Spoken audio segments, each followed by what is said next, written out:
I find so frustrating about the conversation around tariffs is that we all agree on the problem.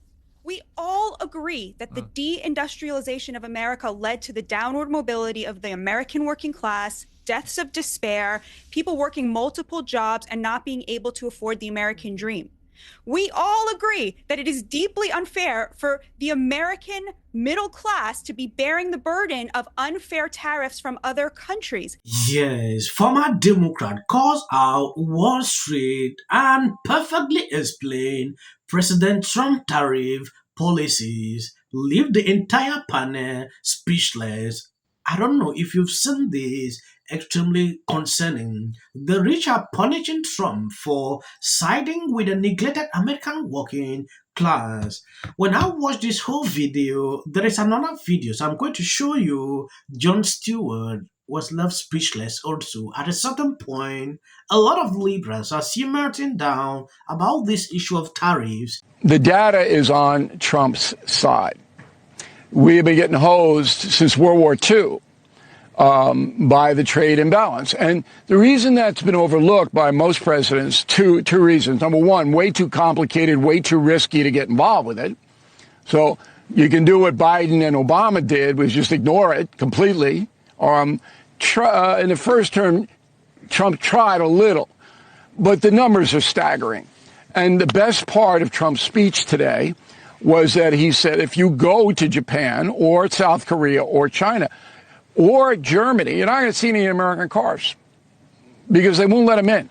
Now, you can get a little chart and say, oh, it's not 40%, it's really 8%. But the regulations that these people put on American products to get in makes it impossible.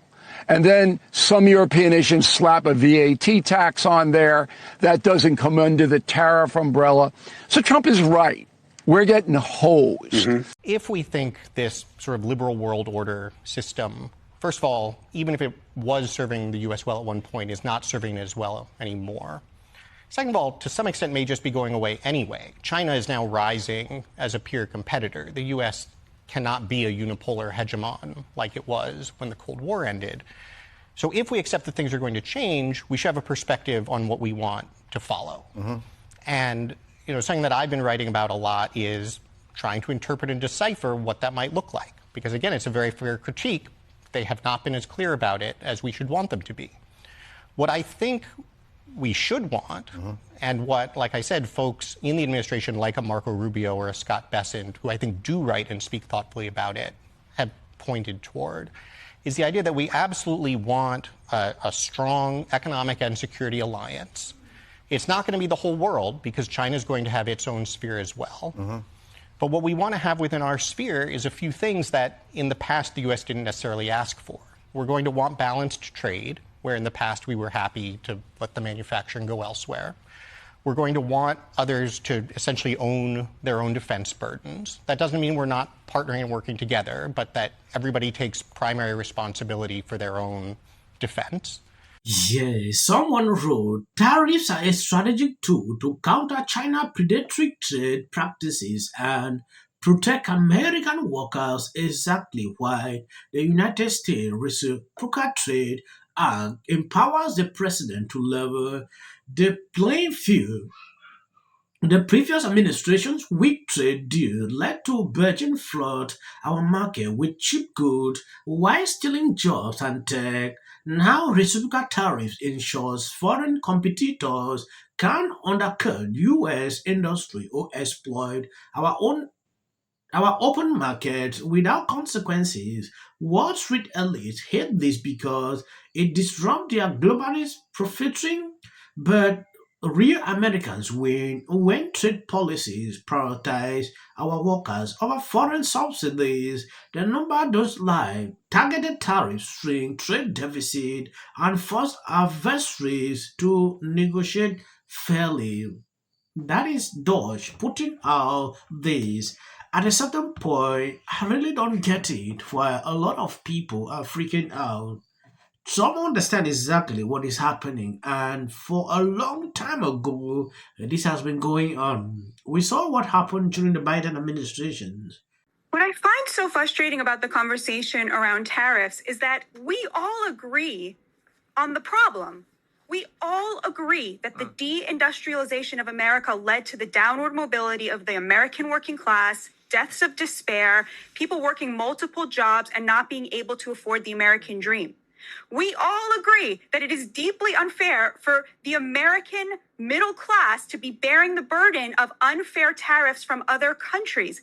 We all agree that it is great for the president to have leverage in order to demand reasonable things, like that countries stop allowing 100,000 Americans every year, and that Mexico do its part to police its own border. And yet when somebody has the courage to show up and say to Wall Street, screw you, I'm waging class warfare on behalf of the American working class, and you elites in Wall Street, you do what you need to do because I'm not going to stop fighting for the American working class. Suddenly, everybody is sitting around going, oh no, the stock market. Yeah, the stock market looks like that because the rich are punishing Trump for siding with the neglected and humiliated American working class over them. We have already seen these tariffs work, Pierce.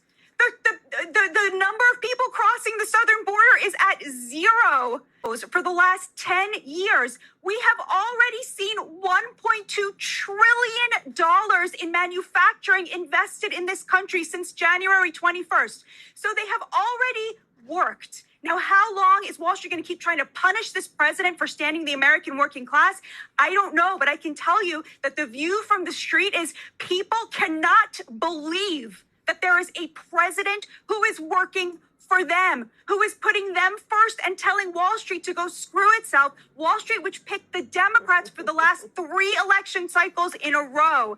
That's what the real story is here. American Compass did a survey of just GOP voters. We know now that the majority of Americans who make under $100,000 a year now vote for the Republican Party.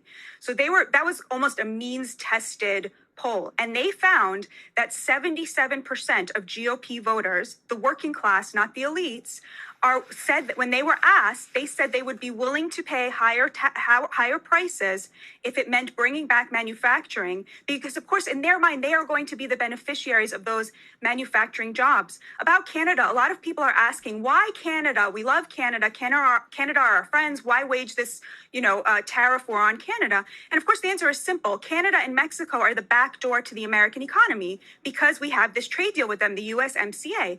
So if there are no tariffs on China, if Canada and Mexico do not match our tariffs on China, China simply builds car manufacturing plants in Canada and in Mexico, which they have already done, and they use that in order to get tariff-free cars into the American market, which is exactly what President Trump is trying to get away from. Yes, when you take a look at this lady, a former Democrat, saying the truth, Hillary Clinton is not having it. When you take a look at this tweet, why would a leader tank his own country's economy? That is Hillary Clinton asking this question. It is a key part of the aspiring autocrat playbook. Tariffs and economic chaos mean more power and control for Trump.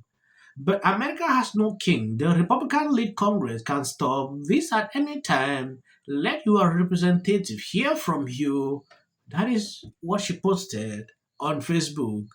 For a very long time, I'm not seeing her posting again on X. I had to search to see some of the replies on the comment sections. A lot of people blew up on her like never before. People are in support with what Trump actually is doing, though a lot of world leaders are getting crazy about this. I want to know your thought concerning this. What do you think is actually going on here? Is it a good idea Trump is putting out this tariff nearly to, in fact, a lot of countries, though some criticize him, like why can't he put tariffs on Russia? That is what I saw on social media. Yes, this lady was a Democrat, but she changed her mind after observing what they have been doing for a very long time. I actually enjoyed this segment to a certain level. When you take a look at their faces, the panel was speechless. Yeah, they could not even say anything. People who I believe, they claim every single time they know a lot, they can't even speak up here. I think you saw a repudiation of the fact that Donald Trump got elected to seal the southern border and to reduce the price of eggs. Donald Trump has come to Washington, D.C. and flipped things upside down in a way that people do not want. And so today you had, I forget the department because they shut a new department down every day, but you had employees, I think it was HHS today, I can't recall, who it was at HHS. At the health department. Yeah, at the health department standing in line today, and they didn't know who was going to be hired and who wasn't. And so you can sit here and say that, oh, we're not going to cut Medicaid, we're not going to do this, but the people who are in charge of running those programs don't have jobs today. And so it's hard to effectuate and put those policies in place if Elon Musk is here running roughshod on the government. Elections, it was 10-1 that the Democrats outspent the Republicans. And yes, Democrats are obviously more in the Florida races. In the Florida races, it's 10-1. Money. So talk about buying an election. But you said President Trump was elected to secure the border. He was elected to lower the price of eggs. Guess what? Both of those things have happened. Mortgage rates have also come down. Oil prices have come down. If you think the kitchen table issues today, if you think that people are sitting at home today and saying that their prices have gone down today, then you need to go outside and have these town hall meetings. I'm simply saying that the egg prices have come down, the oil prices have come down, mortgage rates have come down. Waffle House still has a 50-cent surcharge on eggs. Okay. I went shopping the other day. And I think the other thing that's really important to point out is the referendum in Wisconsin. The voter ID referendum, which was President Trump's one huge priority for President Trump, voter IDs. And it passed by double digits, and that, I think, was also a very big win. So This is CNN. They are still in shock. Thank you guys for always being there, sharing all my videos. God bless you abundantly. And please remember to always share the videos because the channel is not getting recommendations. And the only thing we can solve it is by massively sharing the videos. If you get my notification, and always check if you are subscribed and your notification, because these people are crazy. If you see clips after this, that is just for the YouTube algorithm. You might have been watching my video, seeing that you can end here, no problem. About emergency management, and they don't care about free speech. Dribble his genius. Fired as host of this year's White House Correspondents' Dinner. The Correspondents Association president, Eugene Daniels, said the decision was made to take the focus off the politics of division and concentrate on honoring outstanding journalists. The Trump administration is not scoring any points in international diplomacy these days. Duh. Vance up. It looks like the Trump administration isn't exactly getting the hero's welcome. The fact that the Americans finally realized what the reality was, namely that if they had come here to nuke as planned tomorrow, they would have been met with riots.